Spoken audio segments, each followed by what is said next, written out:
Welcome, ladies and gentlemen, boys and girls, to another episode of the Jensen program, coming to you from sunny Central Florida. I am Brett Jensen, and I am joined, of course, via the interwebs by my brother Eric Jensen in the beautiful Pacific Northwest. Welcome, everyone. We appreciate you being here. Let's go ahead and get started. First thing that I would like to talk about is Diablo, the Diablo franchise. Now, Eric, how many of the Diablo games have you played? I played 1, 2, and 3.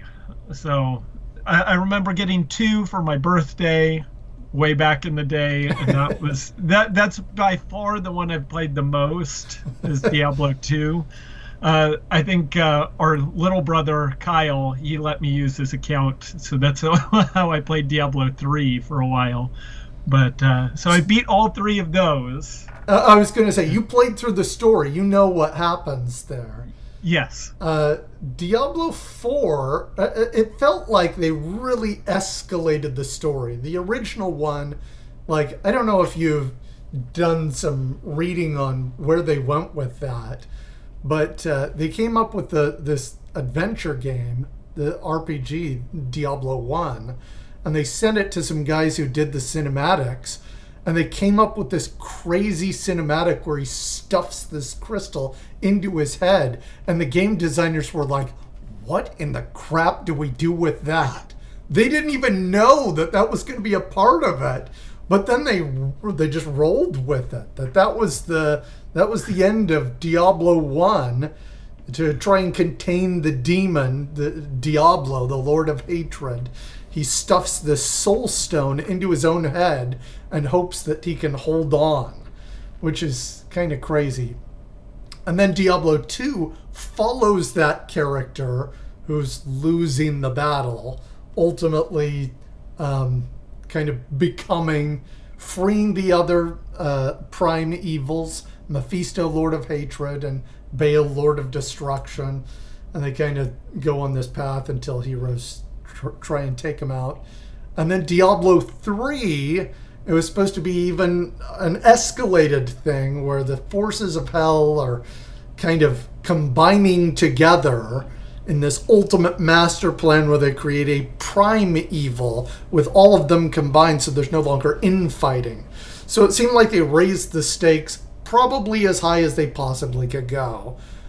And so I was like, well, where are they going from this? So Diablo 4. Diablo 4, let's go ahead and put it on. I've got I'm not very good at this game, but I have played through the story.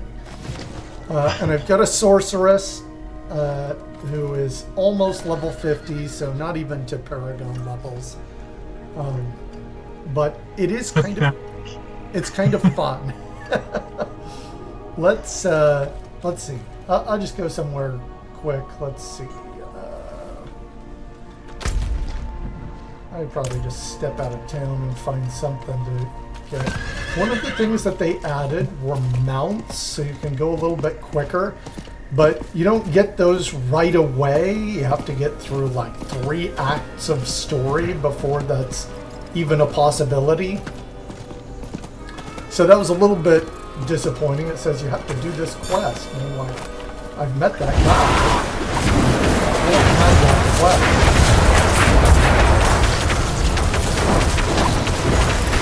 So the gameplay has actually been quite enjoyable. It's similar to Diablo 3, simple controls. You've got 1, 2, 3, and 4, a left and right click, and you assign your skills.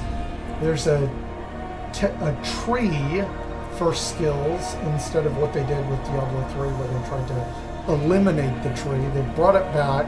You sink points into things, and you develop different skills depending on what your choice is. You pay gold to reset them, so it's not like this once in a difficulty you can reset. You can get this refunded and kind of respec if you want. It's kind of expensive if you're doing a lot of that, though. So I haven't done that. How big is this skill tree? It's looking like there's a whole lot of abilities you can use. So they're you choose, it starts with the basic skills. That's just your basic left click kind of thing, and it seems to be that way for all the classes. And then you get a right click thing, your other next powerful.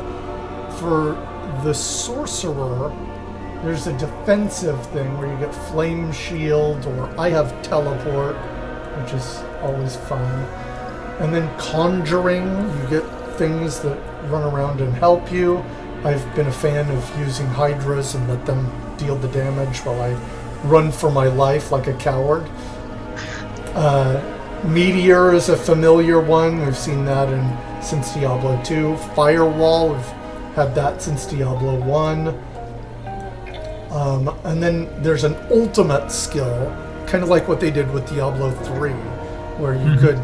It's not necessarily like an ultimate form like they did in Diablo 3. You just pick one of the ultimate skills, and it's got a long cooldown, but it does a ton of damage.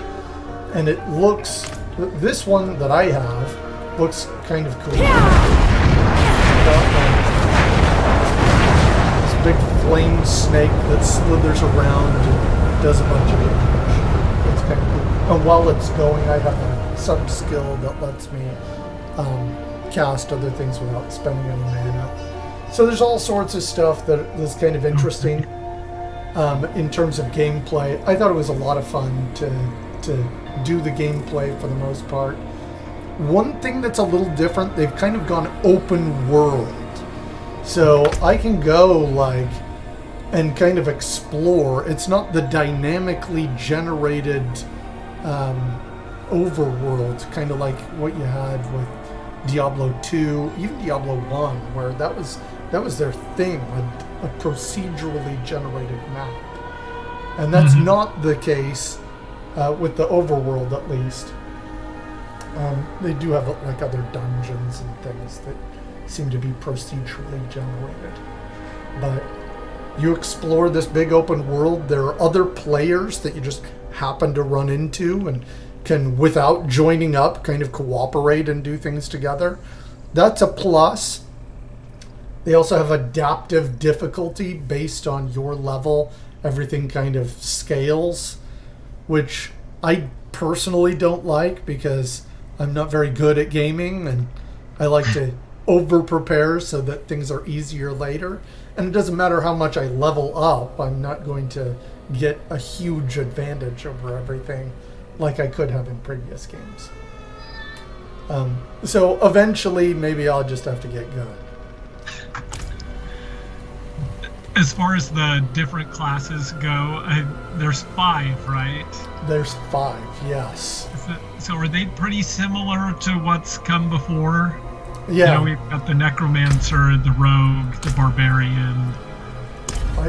I've experimented just briefly with the others, but there's a Rogue. They've brought the Rogue back. It was a class in Diablo 1. There's a Necromancer, a Druid, which was an expansion class from Diablo 2, and the Barbarian, who is basically the warrior, the classic that's always been there. So those are the 5 classes, and I think that they're all unique and interesting.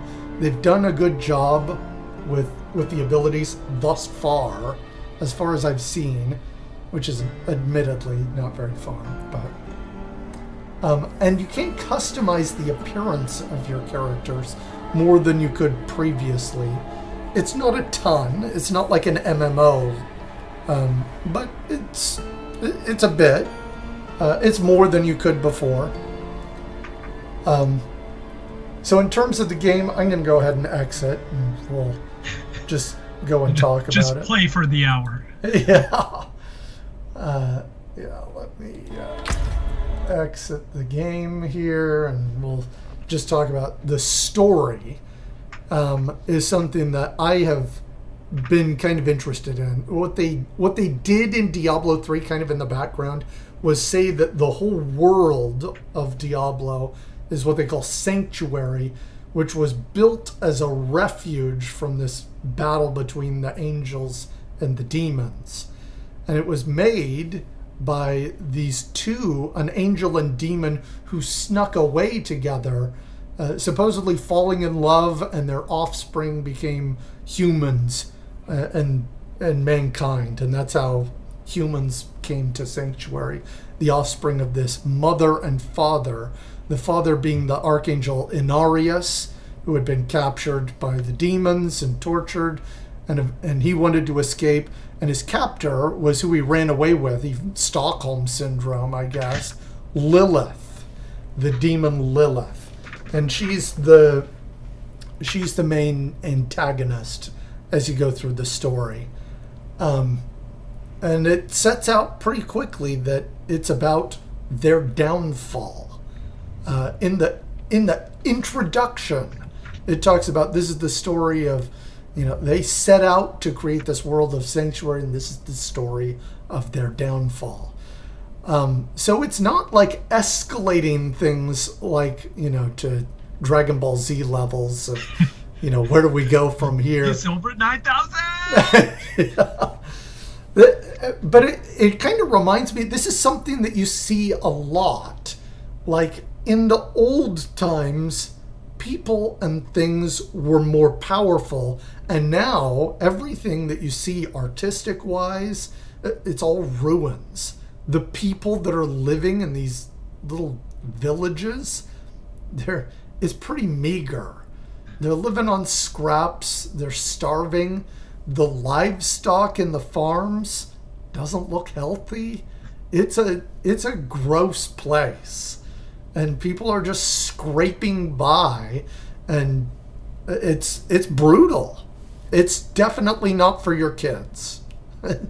Definitely not for your kids. And some of the cinematography, some of the things that they did with the cinematics, absolutely beautiful in terms of what they did. And others, I was like, really? It wasn't all great. There's a Haradrim character who was introduced in the expansion of Diablo 3 named Lorath, and he's a main character here in Diablo 4 many years later, and he looks not great in cinematics. Not great. I thought Marius in Diablo 2, the old man whose story you follow in Diablo 2, he looked better. And that was like 20 years ago. Oh boy. But absolutely interesting game. And the concept, I think, is kind of interesting, that things used to be really good. There were advanced buildings and great technology and magic, and everything was good. And now things have become corrupt and we're just scraping by. You see that a lot in, it's not just Diablo. I mean, Star Wars is a lot that way. There was an old republic that was filled with glory, and now it's the dark times where people are stabbing each other in the back, and the only entertainment is going to the Tashi station to pick up some power converters. I mean, it's not great. I think a lot of people relate to that, though. It's kind of true to life, We live in a world that really is fallen from what we once were. I don't know. Yeah, that's true. Or it's being in one of these places where outside of my work, I have a row of tents of bums and people doing drugs, so that I walk by when I go on my walk at lunch. Yeah, it is definitely like that. Yeah. And there is a longing for getting back to something. Of course, we'll maybe talk about the religion part a little later in the program. But yeah. Any other thoughts on? That's kind of my input on Diablo 4 so far. Any thoughts on Diablo in general, or like it's the ultimate RPG game. Like it, every other one is just trying to be like Diablo. I think that's out there. And I played, Marvel Heroes when that existed forever. I mean, it was a copy of Diablo. It was created by the same guy. And yeah, everything is just copying it because they do have the best. They had a great system. It was a great system. Yeah. Yeah. Interesting to see another. I don't think it's. I don't know where they're going to go. That was the other thing. Like, all of the others found a way to work Diablo into the game, and this one didn't. And so maybe I just haven't run into him. Maybe he's in some post-game stuff that I haven't done. But the main story, nothing with Diablo. So that was kind of different. Yeah. But still, it was an interesting approach.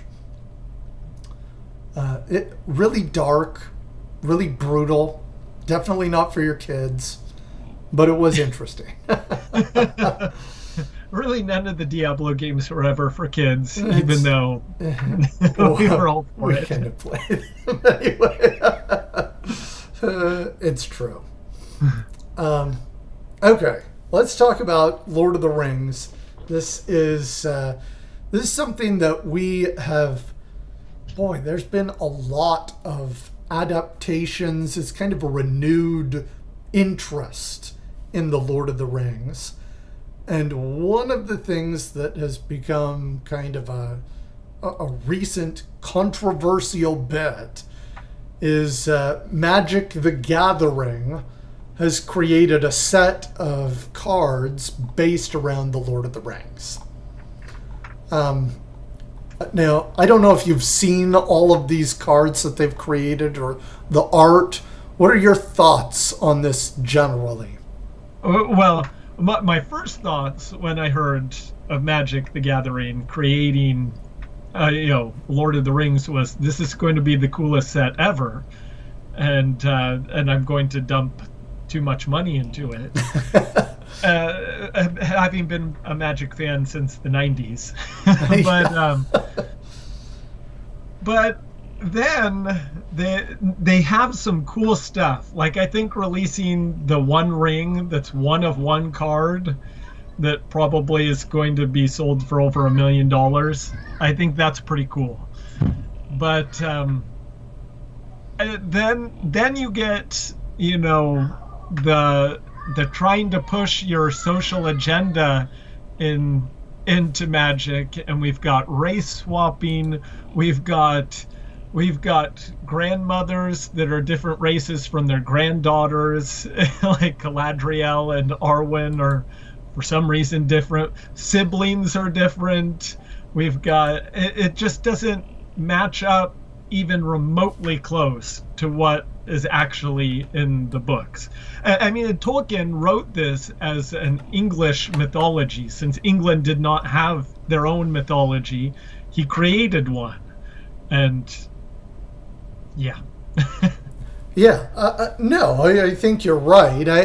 I mean, and ultimately, it doesn't matter. It is fiction. The elves, whatever. It doesn't really matter. The thing that always gets to me, though, is that they have an agenda. They say that they don't, but they say there's something wrong with the way that it was, and I can improve it by injecting these race ideas. They can't. A race does not make someone better. That's absolute nonsense. Everyone are human beings. And by doing this, we're being better is false. It's a lie. It's being racist in itself. It is. Yeah, it's a lie. I think, that Tolkien wrote the characters, he described the characters very plainly. Yeah. And you can add, there's so much more to the Middle Earth, especially if you're bringing in, this goes into like Rings of Power and stuff. If you want to bring in your diversity quotas and whatnot, there are an infinite amount of possibilities that you can do that with without changing what he's written too. And so there's plenty of ways you can go about it. And yeah, like you said, does it ruin the character? No, it doesn't at all, but it's just needless. Right. Yeah. It's a we're doing it for artistic purposes, but they're not doing it for artistic purposes. They're doing it because they want to rub your face in something that they think you need to be more accepting of. Yeah. And it's like, I wasn't unaccepting of it, but I don't like, having it jammed into everything.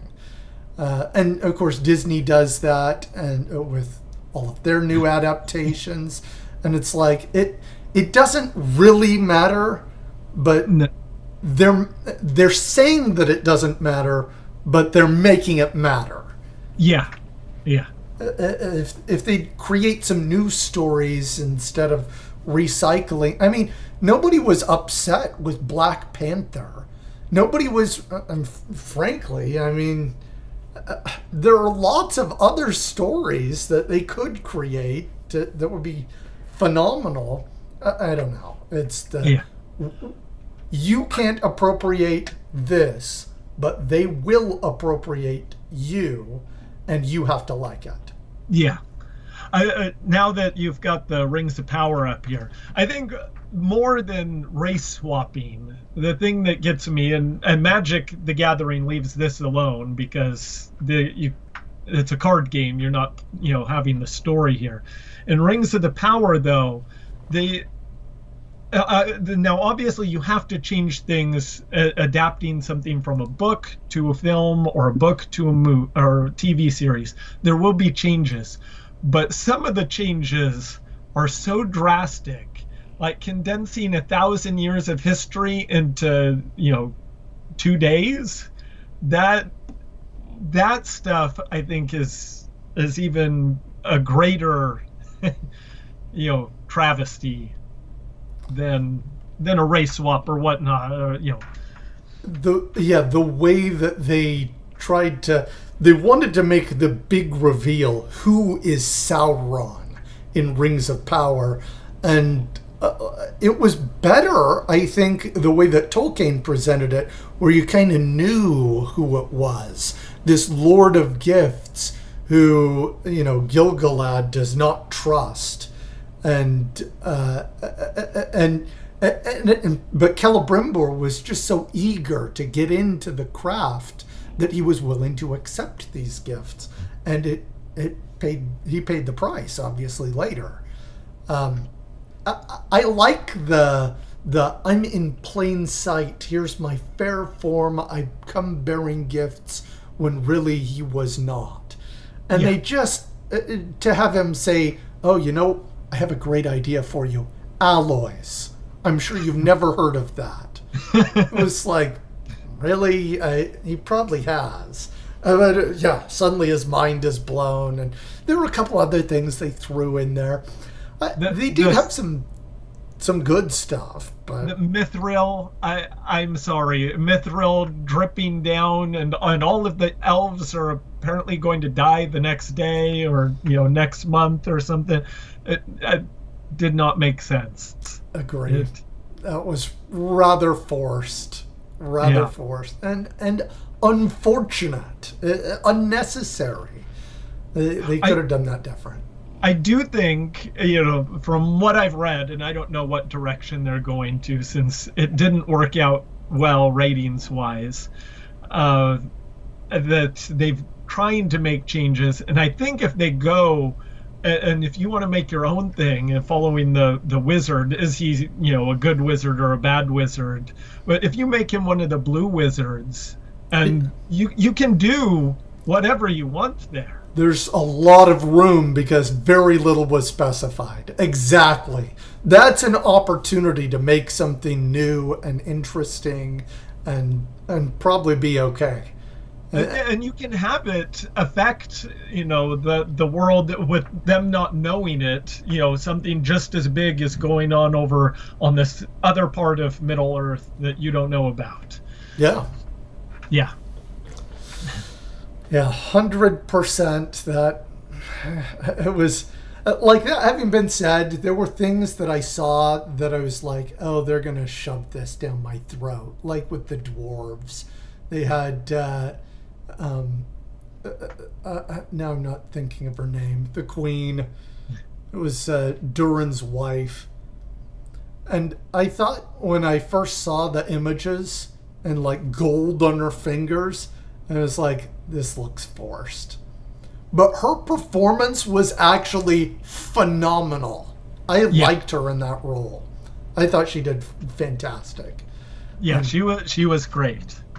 Most of the dwarf stuff, other than the whole mithril dripping down to save the elves, which wasn't, I guess, anything to do with the dwarves, but that was pretty entertaining, I thought. True, yeah. The interactions and the performances were strong. Elrond included. I thought his role in that was strong, as opposed to Galadriel, who was supposed to be strong and her performance was not. And maybe some of that is the writing. Well, undoubtedly some of it is the writing, but I think some of it was performance as well. To be fair to the actress, whatever her name is, like they made her a very bratty, whiny character with no redeeming qualities. Not how Galadriel was. Now, I understand she was a little bit more of a rogue and she develops, but she wasn't like a whiny brat. She was supposed to be a little more noble through her line, and like the only thing that you could say otherwise is because of the oaths that were involved in that there's a streak of something that's not good in there, but it was. I actually thought, though, the guy that played Sauron, he had a strong performance. I don't necessarily like the writing. I did like his performance. And I did think the one scene that was very, very cool was when Galadriel was being tempted by him, and you see him down in the water and the reflection there. That was a well-done scene. Yeah. I mean, everything around it, I don't think was all that great, but that one part of the scene was pretty cool. Yeah. Yeah, definitely. In conclusion, you don't need to change masterpieces drastically.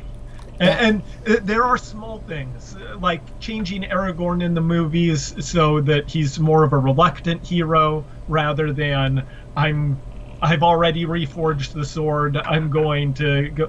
I think that made sense for a movie. Right. Is it like the book? No, that wasn't like the book. Aragorn he knew exactly what he was doing all the time, but... And he was deliberately forcing them to... That was the whole strategy, is get Sauron to act before he was ready. Force his hand... because he was only going to get stronger, and so it was absolutely to their advantage to not delay, which was a great strategy, and obviously, still risky, still incredibly dangerous, and you've got two hobbits sneaking in the back up the slopes of Mount Doom. That's a phenomenal story, phenomenal books. Absolutely love Lord of the Rings. There is certainly positive stuff that comes from some of these adaptations. You see like renewed interest in people actually read the material, and there are new fans and new discussions that happen with that, and that is fun. Yeah. But yeah, some of the, if we could stay a little closer to the source material, a little more respect for what it was intended, for what people love about it, I think it would be better for everyone. And I'm totally getting the One Ring magic card. You're telling me there's a chance. Yeah, right. Like, looking at it play style wise, like, I don't even know if that's Call of the Ring. I'm not even going to be able to find it in this because they've got like a slew of them. The weirdest thing play style wise, and I haven't looked deep enough, is like being tempted by the ring always seemed to give you benefits and not much drawbacks. The One Ring. Yeah, when it enters the battlefield, if you cast it, you gain protection from everything until your next turn. At the beginning of your upkeep, you lose 1 life for each burden counter on the One Ring. You can tap and put a burden counter on it, then draw a card for each burden counter on it. So, like, there's certainly play-wise, there's lots of ways to make that work. Even if you bounce it. Oh, yeah. I'm going to pull that back, and then I'm going to cast it again. Oh, protection from everything again. Yeah, there's a lot of opportunity to make that fun. Yeah. Yeah, it'll be interesting. Interesting to see how that goes. Okay, let's shift gears here and talk a little about sports. Crazy news the end of last month. We saw Mike Bone, athletic director at the University of Southern California, with almost no notice, is out. And we're on the search once again for an athletic director at USC. What happened? That's what everyone wants to know. And like, yeah, again, he was citing sort of like health stuff a little bit, and then 2 hours later they were saying, oh no, there was an investigation and he's getting the getting kicked out because of inappropriate stuff. We don't know what those inappropriate things are, really. I mean, there's some suggestions that he didn't treat female employees as good as he could have, and supposedly that was going on at Cincinnati, his prior place, as well. But nothing definitive has come out yet. Yeah, and it surprises me because he really talked about openly getting the women's basketball program kind of back on par and making them competitive again. And he was supportive in everything that we saw, like when he was out in public, of the women's sports programs. So I mean, certainly what was out in the open, I don't think there was anything worthy of reproach there. Yeah, maybe it is something that was going on behind closed doors. I don't know.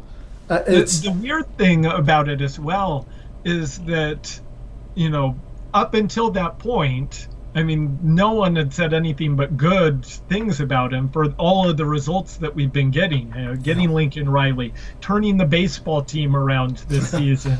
I mean, it's so much. Today we had breaking news that they're going to be redoing all the football facilities, redoing the baseball stadium, redoing the women's lacrosse and soccer stadium. I'm sure he had a lot to do with that in the background, and yet. As soon as he was fired, they then have since said, no, he was horrible at all this stuff and he wasn't doing anything. So I don't know really what it doesn't connect there to me. Right. and it's not the first time that somebody has been wrongly accused of something. We don't know if that's the case, but even at USC, I'm trying to remember, Bohrmeister, yep. Who kicked the game winner against Penn State in that incredible Rose Bowl, and then they accused him falsely. Or he had like a girlfriend accused him falsely, and then it came out that it was made up. It was a false accusation. Well, the girlfriend's like, no, that actually didn't happen. It wasn't the girlfriend that reported it. It was like someone else. And the girlfriend's like, no, that didn't happen. And they still went through with it. Yeah. See, that's not cool. Yeah. So there are some trigger-happy people that just are so eager to believe the false witness that it's who knows. Yeah, and as far as the saying that he didn't go, we do know there was a couple of coaches, like the women's soccer coach I know is named, like he left because he didn't get along with Bone. So maybe there is something to it. Maybe it's Sansa, Brendan Sansa, that was the mastermind behind everything.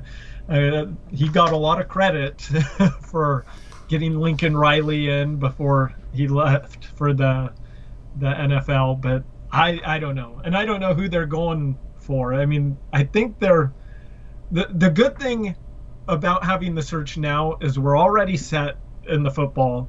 It looks like everything is already in motion with the athletics programs. So someone can just come in and keep the ball rolling rather than cleaning up the mess that had been the USC athletic program. Right. It's just stay the course now. And that's a different task than clean it up. You're absolutely right. Yeah. Just crazy. All right. So they've also released some schedule information for what's coming up this upcoming season for USC and other Power 5 football programs. Let's take a look at this. This was a tweet. Teams playing at least 10 Power 5 opponents in 2023. In the Big 10, 13 of 14. In the Big 12, 11 of 14. Pac-12, 10 of 12. ACC, 10 of 15. And the SEC, 2 of 14. Wow. Wow. What is going on here? It's smart. I'm not going to say it's not smart. The SEC, they put their schedules together to get their good teams to the playoff, and this is the last year of the just 4-team playoff. After that, then we'll have the 12-team, and there should be more wiggle room. But it's the SEC plays 8 conference games. Everyone else is playing 9. And the SEC only plays 8. And so you look at Georgia's schedule, and I won't pull it, show it here, but I'll read it off. They've got UT Martin, Ball State, then South Carolina, which is an up-and-coming SEC team, but I don't think they're no powerhouse by any means. I'd say they're like the equivalent of maybe Oregon State, right? Washington State. Okay, UAB. Then they've got Auburn, Kentucky, Vanderbilt. They've got the Florida game, Missouri, Ole Miss, Tennessee, Georgia Tech. Tell me, where is the rigorous SEC schedule here? I'm not see. Yeah. And even some of the SEC teams that are on that schedule, like Missouri, Vandy, Kentucky. I'm sorry. I mean, I know they've been better than they have in the past, but it's still Kentucky. Auburn isn't looking great right now either. Yeah, Auburn should get a little bit better with Hugh Freeze coming in, but they're still not going to be good this year. Right. Yeah, and it's really a joke. And then you go and you see what the Big Ten is doing, because we've got the Big Ten that has told what everyone is doing when USC and UCLA get in. And they have they've done away with divisions, and they have some teams that have select rivals that they get to always have. Like Iowa has 3 rivals that they always play. You can tell me what they are: Nebraska, like Wisconsin, and who knows who else. But whereas some of the teams don't, like USC, UCLA, they have 1. Michigan has 2. They've got Michigan State and Ohio State. Ohio State only has the 1 of Michigan.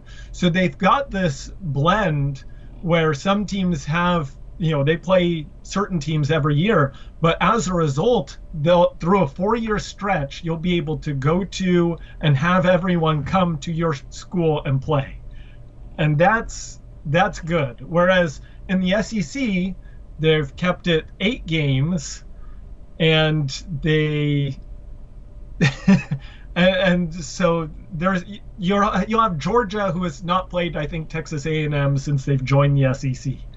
I don't know if they've played each other, and it's a way to weasel out of games, I think, and manipulate to where you don't have to. You can say the SEC is strong because look, we've got Alabama, Georgia, LSU, and yet they're playing each other maybe once. Right. And so whoever comes out of that one game is going to look like the playoff team because they came out of that one game. Yeah. Yeah. And the Pac-12 this season is pretty deep, especially at quarterback. Yeah. I mean, they're loaded. Yeah, of course. Caleb Williams, returning Heisman. We've got Penix at Washington, who's and then DJU at Oregon State going in there. I mean, the Pac-12 is pretty low. Cam Rising at Utah. Yeah.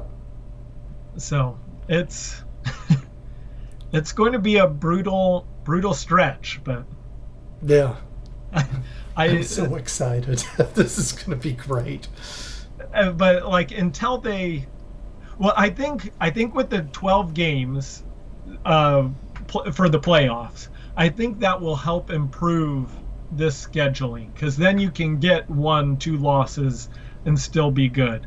Yeah. To be fair to the SEC, some of their schedules coming up when Texas and Oklahoma come in do look a little bit more difficult. Sure. But even then, again, you're diluting the pool, especially if you're still only playing 8 conference games as opposed to 9. And getting these championship subdivision teams to come, and you give them a bunch of money so that you can just run up the score on them.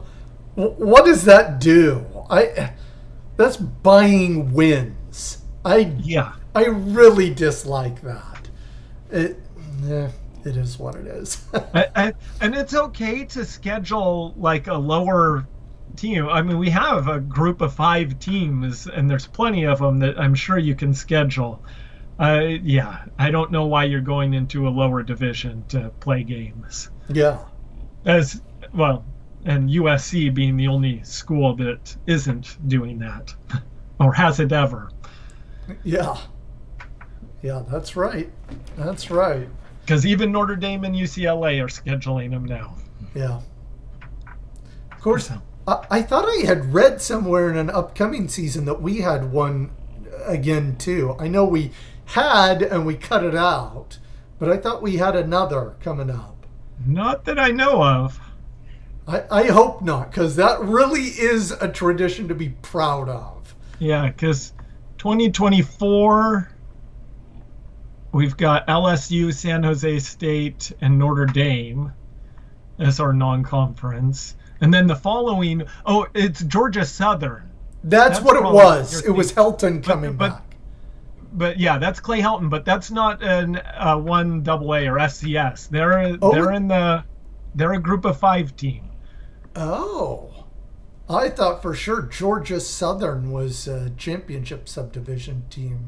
They used to be, and they won quite a bit down there running the triple option. But no, they're up. I think they're in the Sun Belt. Oh, all right. Well, I'll wipe the sweat off my forehead. Yeah. Yeah. Yeah, so we have Maintaining Clay the Helton streak. and Lane Kiffin. If assuming they're both there the next season, because Ole Miss is coming in as well. We just need Texas to play so we can get Clay Helton, Lane Kiffin, and Sark. Oh boy, that'd be great. Oh, that's fantastic. All right.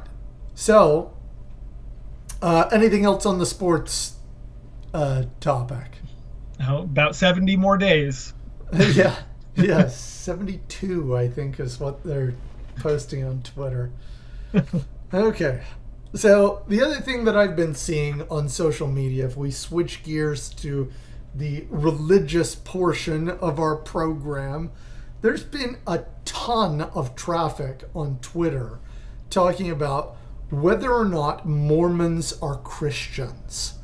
Like, it's trending every other day. It's ridiculous. And it's always the same people. It'll be somebody who has the little Vatican flag who says, no, they're not.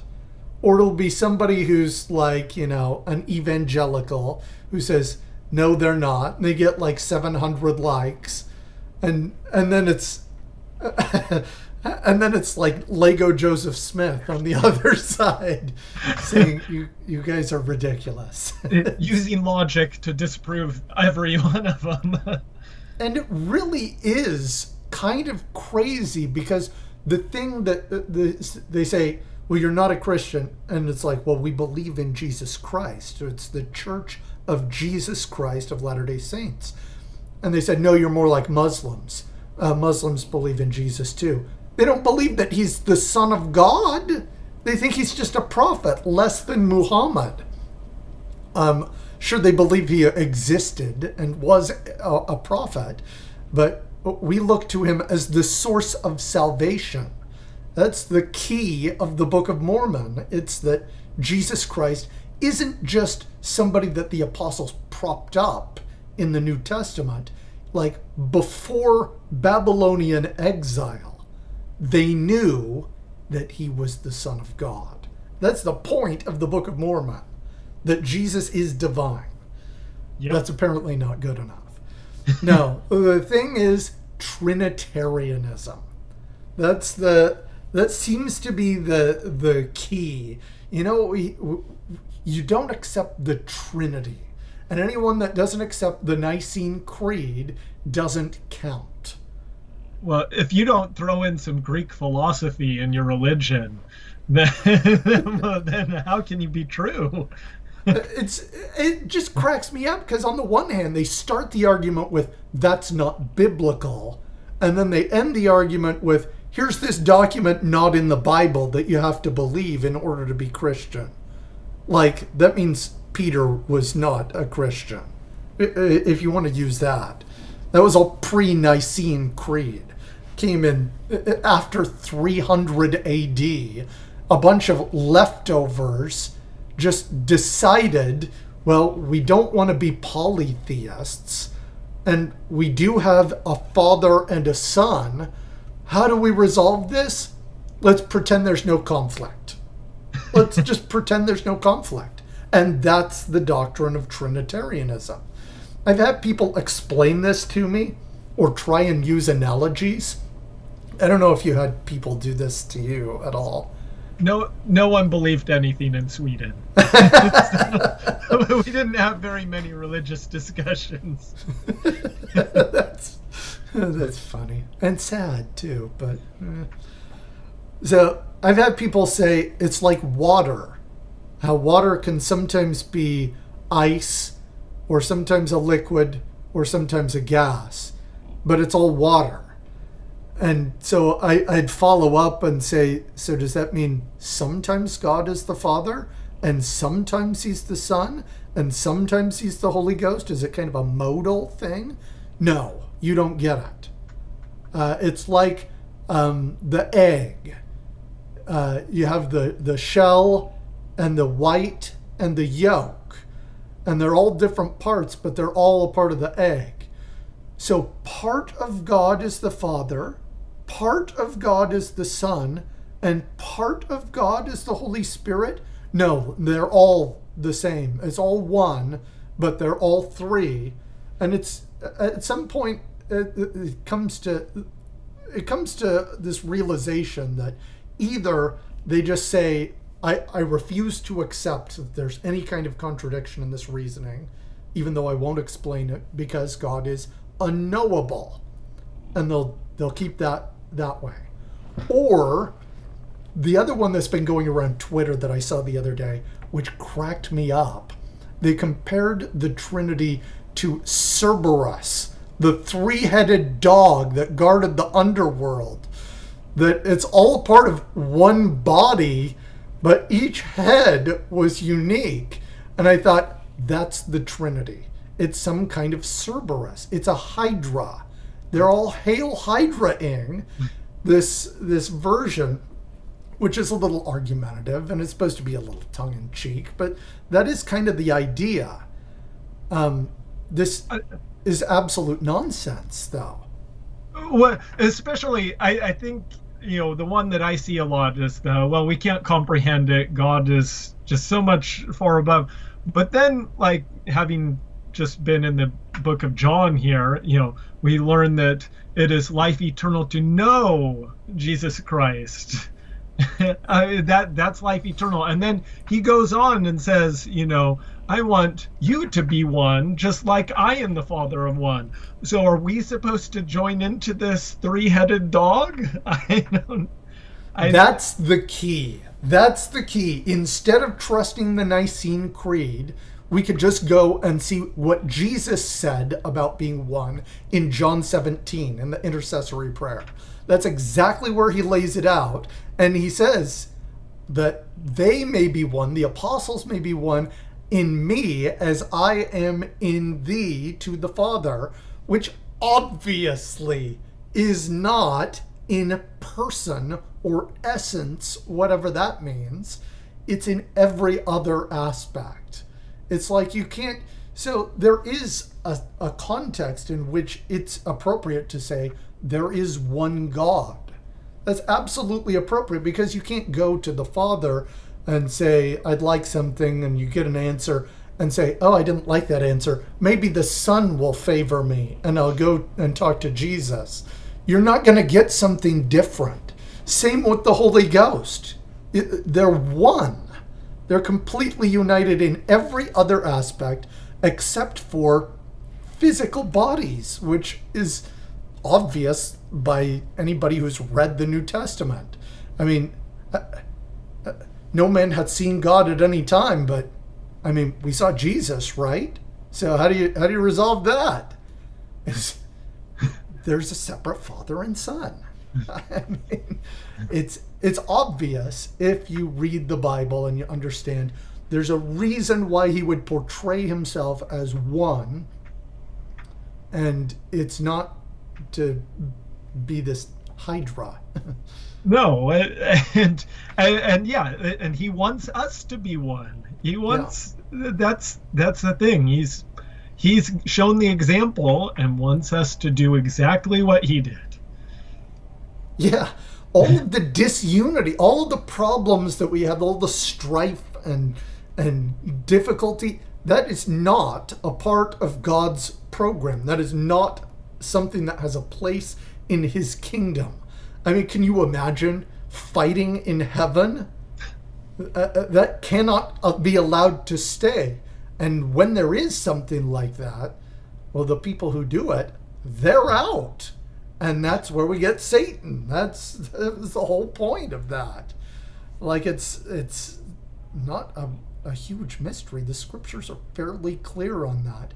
But it's easy to see how apostasy can cause people to come away with all sorts of different ideas. And so that's really, when we're talking about who counts as a Christian, like, if you believe something about Jesus that isn't 100% right, does that mean you're not a Christian? Of course not. Because otherwise the apostles were not Christians while they were following him. They didn't understand exactly what it meant when he was going to be resurrected. They believed things about Jesus that were incorrect, but they still made it. And that's key for Christianity is, and I have a hope for all people who believe in Christ, regardless of if they're Catholic or Orthodox or Protestant, if they truly believe in Jesus, if they truly are willing to follow him, then all of these misunderstandings that may happen with the nature of how he works, those will be taken care of because they'll listen to him and they'll follow. Mm-hmm. And it'll all work out. Yeah. I think that's what Jesus taught. Yeah. And I agree. Again, like it's better to try and join together with our fellow Christians on things that we have in common. I mean, that there is truth in everything out there, that you can find some sort of truth. Well, let's come together on those things that we agree with. We think you should follow Jesus. You think you should follow Jesus. Let's start there. We don't need to fight about his nature. Let's just agree that we should follow Jesus. Yeah, and there is a place for understanding the differences in theology and that, but it's not in when we can be cultural allies. There's big important concerns. And if we could kind of put aside the pettiness and just say, hey, let's just like you were saying, let's start with what we have in common. We think that family is important. Maybe you think so too. Yeah. We think that, maybe some of the things that the government is trying to inject in terms of freedom of religion are not good. Maybe you can accept you wouldn't like them coming into your church and trying to tax your faith. I mean, something. Exactly. Yeah. But I still, like you said, I wish someone could come up with a logical explanation, but there is no logic on why people believe in the Trinity. I just don't. It's just beyond my comprehension. It's just a desperate need to still say there is a Father and Son. Now, we can't ignore that. But we also are afraid of being polytheists.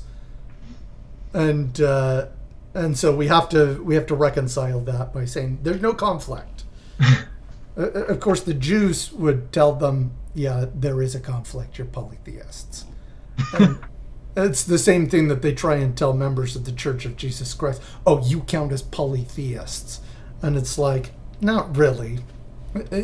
Because the unity of God is something that we accept. This whole thing where you believe that Jesus was created. That's so unimportant. The nature of these big things, that's not clearly defined as much as saying Jesus has always been the truth, the way, the life. He is Alpha and Omega, the beginning and the end. You turn to Jesus, and that is the source. And I would think that would be a message everyone who is Christian could accept. I'm all for it. All right. Well, we're almost at time. Anything else that you wanted to touch on with that? I'm good. All right. Well, I think that's probably going to wrap us up. So thank you, everyone who has tuned in, and we will have, I think this is going to be a monthly thing, so we will send out notifications for a program in July, and we'll look forward to... If anyone wants specific things, feel free to throw a comment in there. We can talk about whatever, because we're right. That's right. All right. Thank you, everyone, for joining, and we'll see you next time. Right on.